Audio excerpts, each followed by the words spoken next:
የክልል ደም ባንኮችን አቅም የሚያጠናክር የ220 ሚሊዮን ብር የግብአት ድጋፍ ተደረገ። የኢትዮጵያ ደምና ህብረ ህዋስ ባንክ አገልግሎት የክልል ደም ባንኮችን አቅም ለማጠናከርና ጥራት ያለው የደም አገልግሎት ተደራሽነትን ለማረጋገጥ ከ220 ሚሊዮን ብር በላይ የሚገመት የዘመናዊ ሕክምና መሳሪያዎች ድጋፍና ርክክብ በጤና ሚኒስቴር ግቢ ውስጥ አከናውኗል። የጤና ሚኒስቴር ክብርት ዶክተር መቅደስ ዳባ በዝግጅቱ ላይ እንደገለጹት ጥራት ያለው የጤና አገልግሎት ለመስጠት የደም አገልግሎት የማይተካ ሚና አለው። ስለዚህም ሚኒስቴር መስሪያ ቤቱ ተቋሙ ዓለም የደረሰበት ዘመናዊ የደም የህብረ ህዋስና የአካል ማስተላለፍ ህክምና ጋር እኩል ለማራመድ ድጋፉን አጠናክሮ ይቀጥላል ብለዋል። እንግዲህ አሰራሩ እቅድ ብቻ ሳይሆን መሬት ላይ የወረደ የሰዎችን ህይወት የሚቀይር አብዛኞቻችን ደግሞ ዋናው ለጋሾቻችንን መሰረት አድርገን የምንሰራው ስራ ስለሆነ በኢትዮጵያ እንግዲህ በአንድ ከተማ በአንድ ቦታ የሚሰራ ስራ እንዳልሆነ የሁላችንም ተግባቦት ይፈልጋል።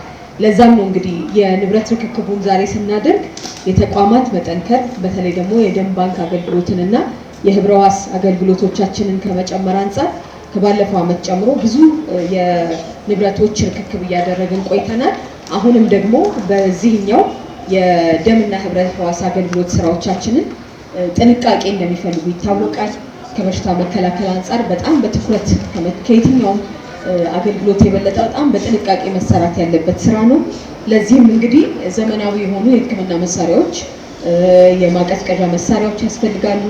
ደም ለጋሾቻችን ደግሞ አገልግሎት በሚያስፈልጋቸው ወይም አገልግሎት ሊሰጡ በሚመጡበት ጊዜ ለነሱ የሚሆን ኮምፎርታብል ቦታዎችን ተቋማቶችን ማስተካከል ላይ ከከተማዎች ጋር እንሰራለን። የኢትዮጵያ ደምና ህብረ ህዋስ ባንክ አገልግሎት ዋና ዳይሬክተር ዶክተር አሸናፊ ታዘበው በበኩላቸው የደጋፍ የክልል ደም ባንኮችን ለረጅም ጊዜ ሲቸገሩበት የነበረው ክፍተት የሚያሟላ ሲሆን ደህንነቱ የጠበቀ የደም አሰባሰብና አቅርቦት ስርዓት እንዲኖር ትልቅ አስተዋጽኦ ያደርጋል ብለዋል። በተጨማሪም ወይዘሮ ጤና ደምሴ የአገልግሎቱ ምክትል ዋና ዳይሬክተር እንደገለጹት ዛሬ የተሰጡ ድጋፎች ዘመናዊ የደም መለገሻ አልጋዎች፣ የተሰበሰበ ፕላዝማ ደም ማስቀመጫና ማቆያ ፍሪጆች እንዲሁም ለስራው አስፈላጊ የሆኑ ሌሎች የህክምና ግብአቶችን ያካትታል። እነዚህ መሳሪያዎች ከፍተኛ ሀብት የፈሰሰባቸው በመሆናቸው የሚመለከታቸው አካላት በአግባቡና በጥንቃቄ ጥቅም ላይ እንዲያውላቸው ጥሪ ቀርቧል። እንደሚታወቀው ምናልባት የግዢ ሂደቱ በጣም ቀላል ነገር አይደለም።